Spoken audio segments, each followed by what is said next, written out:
Mesdames et messieurs, salut. Vous êtes vraiment nombreux à nous suivre sur vos appareils numériques. Et bienvenue à notre premier numéro pour notre campagne de mobilisation communautaire, une campagne d'éducation environnementale dénommée Stop Pétrole, Stop ICOP dans le paysage du Grand Virunga. Chers téléspectateurs, partout où vous trouvez, je suis John Toli de l'organisation Forêt qui est Forum des engagés pour le développement durable, une organisation non gouvernementale en République démocratique du Congo. Nous avons initié cette campagne, c'est juste pour mobiliser, pour conscientiser les communautés locales dans le but qu'elles soient sensibles, que toutes les populations du monde entier soient sensibles aux effets des projets pétroliers, aux effets des projets des énergies fossiles tels que le pétrole. Alors, ces effets sur l'environnement tel que le climat et sur aussi la vie sociale et la vie économique des communautés accueillantes directement de ces projets et aussi d'autres communautés indirectement. Alors, notre zone actuellement où nous nous trouvons, c'est la zone du paysage de Grand Virunga que vous allez découvrir avec moi dans ce numéro même. Cette zone contient des écosystèmes écologiquement fragiles, écologiquement sensibles. Nous allons vraiment épingler quelques projets que cette zone du paysage de Grand Virunga va accueillir. Où se trouve d'abord, où se situe cette zone paysage de Grand Virunga? Le Grand Virunga, c'est une zone stratégique écologique qui est située entre trois pays. Les trois pays dont je cite, la République de l'Ouganda, la République du Rwanda et la République démocratique du Congo. Et cette zone, le paysage du Grand Virunga, contient des aires protégées, notamment Parc national Queen Elizabeth, Parc national de Semuliki, Parc national de Rwenzori et la réserve de Bwindi, ça c'est en Ouganda. Et aussi le Parc national de Mikeno, ça c'est dans le Rwanda. Et aussi, enfin, nous avons le Parc national de Virunga et la réserve de Sarambwe en République démocratique du Congo. Alors, cette zone qui contient déjà des écosystèmes protégés tels que les aires protégées, les parcs nationaux et les réserves telles que la réserve de Sarambwe et la réserve de Bwindi, alors, c'est parmi les écosystèmes fragiles que contient le paysage du Grand Virunga. Ce n'est pas seulement les aires protégées que je viens de citer, mais dans le Grand Virunga, cette zone héberge les pâturages communautaires et les pâturages privés pour la vie économique des populations riveraines. Il y a aussi des champs agricoles pour les privés comme les publics. Il y a aussi des rivières riches, qui sont vraiment riches écologiquement comme économiquement. Et il y a aussi des lacs tels que le lac Albert, le lac Kivu et le lac Édouard. Maintenant, tous ces écosystèmes sont en danger. Voilà pourquoi nous sommes mobilisés de venir vers vous, vous supplier de résister contre ces projets qui vont s'installer dans cette zone pour détruire ces écosystèmes que nous venons de citer. Ils sont vraiment fragiles et sensibles écologiquement. Oui, la zone d'intervention où nous sommes en train de parler, le Grand Virunga, le paysage du Grand Virunga va accueillir 4 projets. Je vais vous expliquer ces projets, vous allez comprendre avec moi. Prenons d'abord la République de l'Ouganda. L'Ouganda a 3 projets qu'il est en train de réaliser. Il y a le projet Tilenga. C'est un projet pétrolier qui va forer le pétrole au bord du lac Albert, au nord et à la porte ou à la source du fleuve Nil.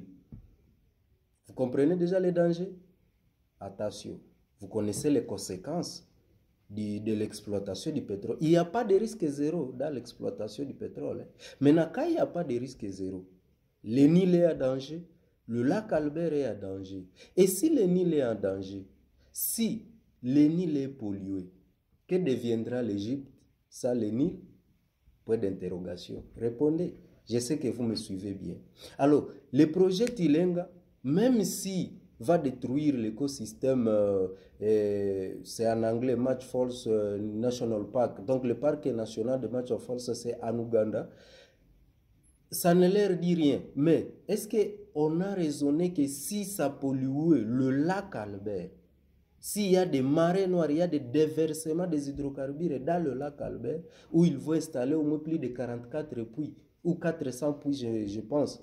Maintenant, les déversements, les pollutions de l'air, des eaux, les déversements là, les hydrocarbures, les produits chimiques, qui vont, les eaux usées des rivières, qui vont collecter ces eaux à partir des eaux de pluie, qui vont tout droit dans le lac, vont s'acheminer tout droit aussi vers le fleuve Nil.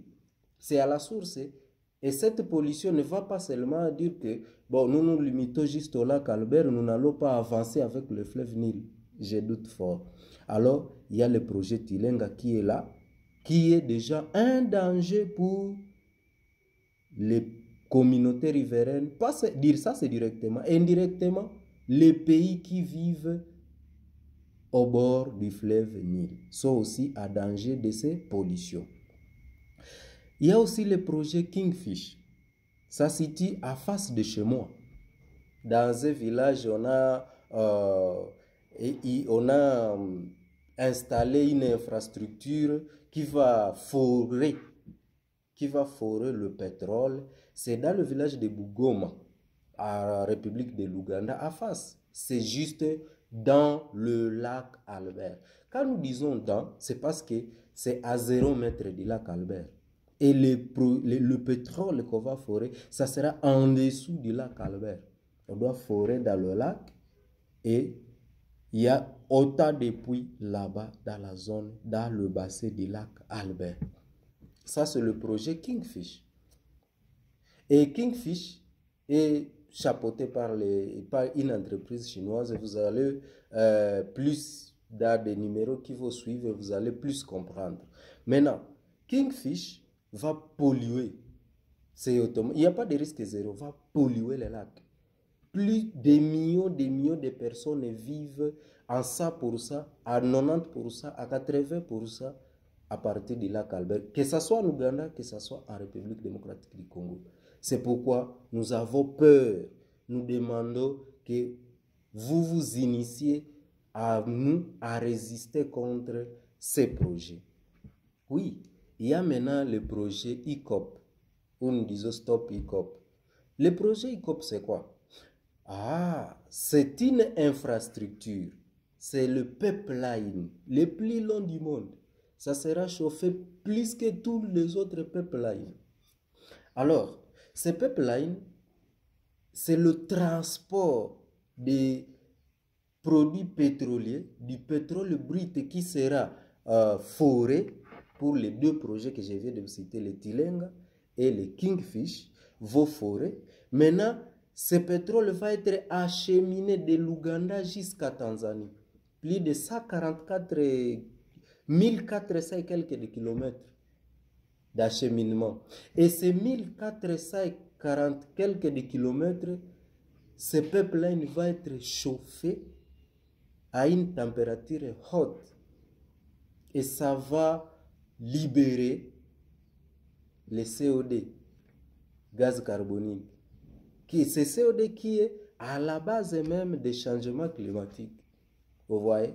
Donc, quand nous disons stop et cop, c'est parce que ce qui se passe déjà en Ouganda et en Tanzanie, les terres des autochtones sont saisies sans même le remboursement, pour ne dire que ça. Alors, les trois projets se déroulent en Ouganda. Maintenant, ici chez nous en République démocratique du Congo, qu'est-ce qui se passe? Ah, depuis juillet 2022, le gouvernement congolais est en train de vendre les terres des autochtones.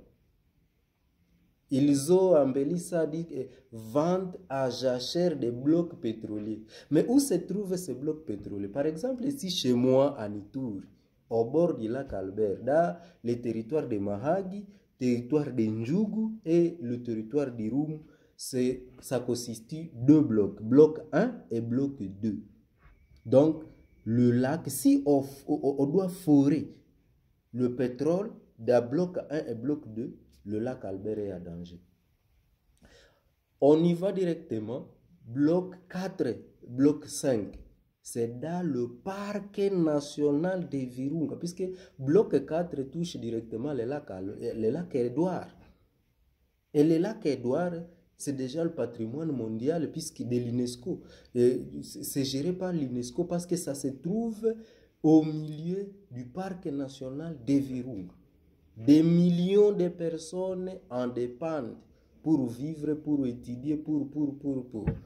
Vraiment, c'est la vie de millions de personnes, le lac Albert et le lac Édouard, ainsi que ces deux lacs sont reliés par une que j'appelle souvent majestueuse rivière que nous appelons Semuliki. Ces deux lacs sont reliés par Semuliki. Donc, les déversements, le marais noir, je ne sais pas quelle sorte de pollution doit directement contaminer les deux lacs facilement. Vous voyez? Donc, les deux projets, c'est déjà un grand danger pour le fleuve Nil, c'est déjà un grand danger pour les pays du Nord. Donc, nous nous préparons déjà à un grand combat de l'eau, une guerre de l'eau que l'Ouganda et le Congo veulent provoquer. Alors, nous allons seulement nous fermer nos bouches? Non. Notre silence manifeste notre complicité. Nous ne devons pas être complices de tuer des générations à venir. Nous ne refusons pas le développement, mais nous accueillons le développement durable. Qu'est-ce qu'un développement durable? Vous connaissez la réponse vous-même. Voilà. Quand nous songeons sur le développement, songeons aussi sur les avantages pour les générations à venir. Pas seulement nous allons vivre dans des buildings, nous allons rouler, nous allons gagner des salaires. Maintenant, nos enfants, nos petits-enfants, il faut gagner quoi? Zéro. Non. De tels projets, nous disons non. Non, stop pétrole, stop ICOP dans le paysage du Grand Virunga. C'est John Toli, défenseur des droits environnementaux et défenseur des droits humains en République démocratique du Congo, dans le paysage du Grand Virunga. Oui, nous faisons appel à vous tous.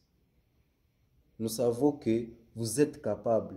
Nous vous demandons de s'unir avec nous, de se mobiliser ensemble avec nous, de lutter contre ces fléaux qui montre que c'est ça le boost. On veut booster le développement de l'Afrique. Non, c'est nous tuer. C'est une malédiction. Demandons aux communautés qui ont déjà accueilli. Si vous entrez dans la playlist de notre mobilisation sur la chaîne écologique que nous saluons à Passa, vous allez comprendre que nous publions des vidéos qui montrent des conséquences. Par exemple, dans le delta du Niger, en Amazonie. Oui, il y a aussi en Amazonie, en Californie et ici en Ouganda, comme nous venons de dire. Il y a déjà des conséquences que subissent les communautés accueillantes de ce projet jusqu'à aujourd'hui. Par exemple, dans le delta du Niger, Shell a exploité depuis 1990, mais aujourd'hui, ce sont nous qui vivons maintenant. Nos frères, nos soeurs, dans la zone qui subissent maintenant, qui manque quoi à manger même, je m'excuse. Il manque quoi à manger, à mettre sous la dent. Mais des milliards de dollars sont partis. Je ne sais pas si c'est en Occident, si c'est en Amérique, je ne sais pas où. Mais qu'est-ce que les communautés accueillantes ont gagné? Des conséquences de l'exploitation du pétrole sur leur environnement, donc le climat, et sur leur vie sociale et économique. Alors, l'appel est que nous lançons cet appel de s'unir avec nous pour lutter contre ces fléaux. Et aussi nous profitons de dire un grand merci au magazine qui nous a donné cet espace. C'est le magazine, la chaîne numérique Café Écologique TV qui nous a accueillis, qui nous donne cet espace et qui nous disons merci, merci de nous donner cette occasion de mobiliser le monde entier. Nous sommes devant vos écrans et nous vous demandons de vous abonner sur la chaîne pour ne rien louper à la prochaine, parce que ça c'est la première édition qui concerne notre campagne de mobilisation. Comme nous vous avions promis une vidéo par semaine, voici maintenant pour cette semaine la première édition de ce samedi 27 janvier 2024. Je vous remercie et bonne suite pour notre campagne et courage. Ensemble, nous sommes forts. Ensemble, nous pouvons relever les défis.